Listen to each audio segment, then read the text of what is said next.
আসসালামু আলাইকুম সবাইকে। আপনারা সবাই কেমন আছেন? আলহামদুলিল্লাহ আমি ভালো আছি। তো আজকে আমি আপনাদের সাথে কোনো রেসিপি শেয়ার করছি না। আমি খাবারের মেনু শেয়ার করছি। তো আমার এই ভিডিওটি যদি আপনাদের এতটুকু ভালো লেগে থাকে আমার চ্যানেলটিকে সাবস্ক্রাইব করে দেবেন এবং লাইক কমেন্ট শেয়ার করে আমার পাশে থাকবেন।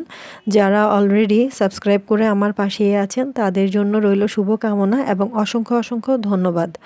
প্রথমে আমি শিমের ভর্তা দেখিয়েছি সরিষার তেল দিয়ে, এরপর মটর আর মুরগি দিয়ে রান্না হয়েছিল, সেটিও আপনাদের সাথে শেয়ার করছি এবং প্রতিটা আইটেম আমি আপনাদের সাথে শেয়ার করছি। এর রেসিপি সবসময় দিতে ভালো লাগে না, তো যখন যেভাবে পারি আমি ভিডিও দেওয়ার চেষ্টা করি।